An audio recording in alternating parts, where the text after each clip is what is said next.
Hello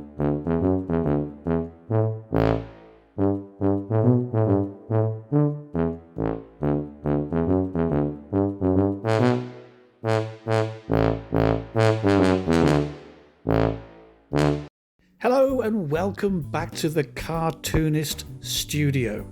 Now I know I've not been good. It's been another month since I put out a video where I should be doing it every 2 weeks, and in all fairness I was doing so well, but I messed it up, and for that I can only apologise. That said, I do fully intend to get back to my fortnightly schedule, and I will get back to my fortnightly schedule. I promise. I am, after all, a man of my word, even if that word is only, we've heard that before. But anywho, what am I doing today? Well, as you can see, I'm doing another single panel, but not just any single panel. Oh no, by Jiminy no. What I'm doing is I'm redoing one of my favourite cartoons from the Noodlepates book, which I published.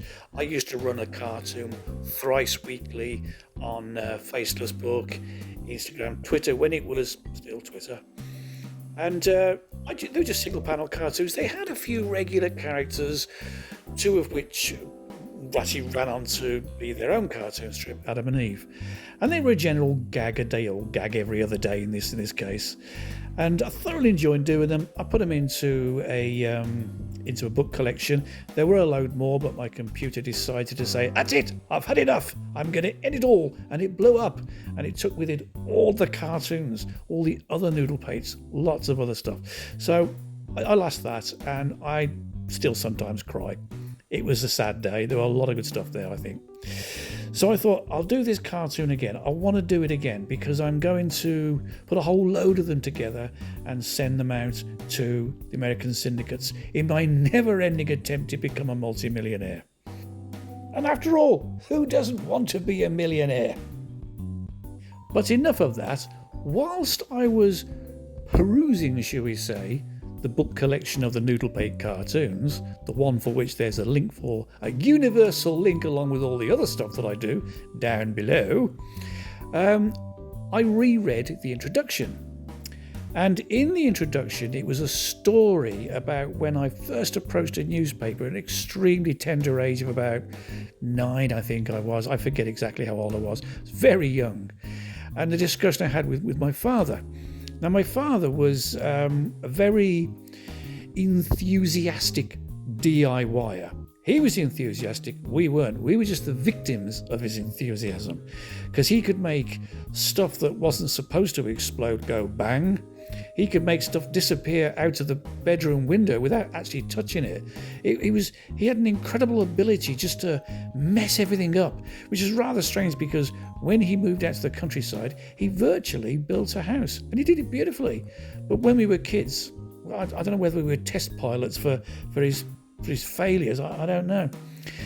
So as a consequence, I didn't want anyone to admit that he was my father, because if anyone came round and fell victim to his DIY, they'd probably never talk to me again. So I wrote this story about he and me, me discussing going to see a newspaper, and him saying, "Forget it, Shorty, you need a lot more practice," and me not listening to him. So that's it. So that was the story. So I thought for today I might just read that introduction out for you, hopefully whet your appetite, and you might pop over and purchase a copy of the book. And I'll be doing it whilst the cartoon, or the inking stage of the cartoon, gets speeded up. So yeah, that's what it is. I just thought you might like it. It's a little bit different, and I like to be different. Well, I try anyway. Right, so with that in mind, we're just finishing off the penciling here, and just got time to say thank you very much for being with me. Sorry for my tardiness. I will make a concerted effort to get back to being fortnightly. Yes, and like, subscribe, hit the notification bell, leave comments down below. All these things are really, really good. I love listening to your comments. They're great fun. And I even answer some of them if I can remember. I'm getting very old. It's not my fault. It's everyone else's. Oh, gosh, I'm sounding like my father now. Right, okay, that's that then. So, yes, I shall say goodbye and clear off and leave you with me reading the introduction to the Noodlepates book, which was called Out of the Primordial Inkpot. Like I say, all the universal links for all of my books are in the description below. Okay, thanks very much, and I will see you in a fortnight. And until then, bye-bye for now. Actually, before I go, I know I've gone, but I'm back again, so let's pretend I didn't say goodbye and I'm actually back. Right, okay? You all clear on that? Good. Right, before I go, I did actually do a video, a homage to my father, because my father sadly passed just over a year ago. I did do a homage to him, and there'll be a link in the description for that video. So if you want to know a little bit more about him, that's a good place to start. Okay, right, I'm definitely going now. Okay, bye-bye now. See you in a fortnight.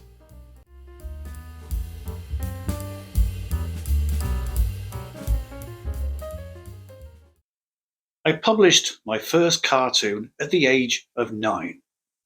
I'm not sure exactly what the circumstances were, but I think it had something to do with me having a lively discussion with my father as he was constructing one of his infamous collapsing bunk beds. It wasn't meant to be a collapsing bunk bed, it's just that every time my father made one, it ended up collapsing. Well, that's not strictly fair. There was always a warning sound or two, like the creaking of a ship's rigging, followed by a large crack. Then bolts and screws would fly around the room with gay abandon, and with scant regard for anything it came into contact with. This would include things like lampshades, wall fittings, my sister's Smurf collection, and anyone dumb enough to come and check what the noise was all about. That's probably why I wore a crash helmet to bed until I was 18. As a matter of fact, I think I wore one well into my 20s, or until I realised that not all beds folded without warning and came with lethal projectile bolts and screws like my father's DIY projects did. Anyway, I digress. I was having this lively discussion with my father, who was holding his toolkits, a screwdriver and a hammer, while he was planning his next DIY death trap project. And I was expanding on the theory that seeing as I was now 9 years old and had been drawing since I was 6, it was, in my humble opinion, high time a newspaper took me on. My father said it wasn't as simple as that, and I would need to gain a higher level of professionalism before an editor would publish my work. Poppycock, I retorted, and stated that any newspaper worthy of its name would publish my cartoons on the spot. And my father, for his part, gave me his usual unerring support by laughing loudly in my face. I was, naturally, a little put out by his response, and asked him if he cared to make a wager. He said, "Name your price, shorty." And that's how it came to be that we agreed to the ground rules of the bet. If he won, I would admit in public to him being my father. But if I won, he would have to hand over his toolkit and promise never to hold the family to ransom with his DIY projects ever again. We agreed, and the game was on. When I arrived at the offices of the local newspaper, the Solihull News, the receptionist would say in years to come that as the door flew open, she became aware of the presence of a young, rosy-cheeked boy with a steely look in his eye who appeared to be missing one bicycle clip and was stating firmly, and with a little too much maturity for his age, that he was here to seek an audience with the editor. She, trying to conceal a smirk, called the editor, who came out and was, as he would say in later years, quite taken in by the little package of determination and dynamite who stood resolutely before him, pulling out his collection of cartoon strips and stating that it had been his long-held belief that the Solihull News had been woefully lacking in cartoons and that he was here to resolve this situation. I then went home, walked past my father, stating that the deed had been done. He was just about to ask, with more than a little trepidation due to having far too much experience in having to deal with things that I had supposedly just done, when the phone rang. He picked it up and was asked if he was my father. Once again, from prior experience, He had learned never to admit to being my father too early in the proceedings. Well, at least not until he had discovered who was calling, why, and ascertained where I was on that given day. So imagine my mother's face when he came back into the room, ashen faced, saying that was the local paper stating that they wanted to run my cartoon. When she turned to look at me, I was gone. I was busy burying my father's toolkit in the back garden. Now, I'm not saying that this was the beginning of a blossoming career for me. Absolutely not. Over the intervening years, I accrued a massive rejection slips, enough to paper many walls before I finally made it as a professional cartoonist. And this only happened because of the incredible amount of studying, working on the advice of kind editors and agents, and the wonderfully supportive friends I have made along the way. But as a postscript, my father didn't stick to his end of the bargain for too long, and one night, as the owls hooted, he found my secret map, dug his toolkit up, and continued to terrorize the family with his DIY projects. Anyway, I hope you enjoy the collection of Noodlepates cartoons printed here, plus the never before seen stuff at the back, and that you will wish to follow Noodlepates yourself. So long for now, and have a giggle or two on me.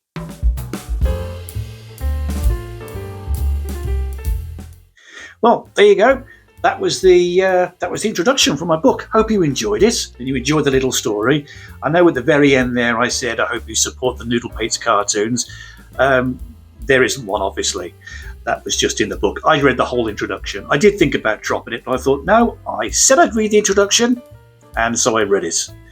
Okay, well, I hope you've enjoyed the video. I hope you've enjoyed the drawing and the inking. And any questions, put them in the description below and I'll answer them as best and as quick as I can. And all that's left for me to do, there's one other thing. Yes. Now, you know that I do this thing called What If I Drew ... But for those of you who don't know what I'm talking about, I have this thing. There's a whole playlist on the playlist section called What If I Drew ... And then I take a well-known cartoon strip.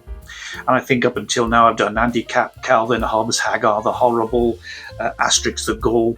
I've probably done other ones as well, but they're not popping immediately into my head. But I've got another one. Now it's going to be maybe about a month off, I would have thought, but I've written the gag.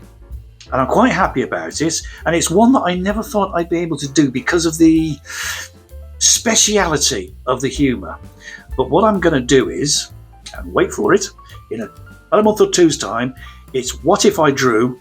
The Far Side. Yes, I'm going to have a crack at doing The Far Side. And I hope that you'll want to come along to have a look at that. And for those who do enjoy that particular regular feature of mine, then I think that's going to be a popular one. Right, okay, so that's it.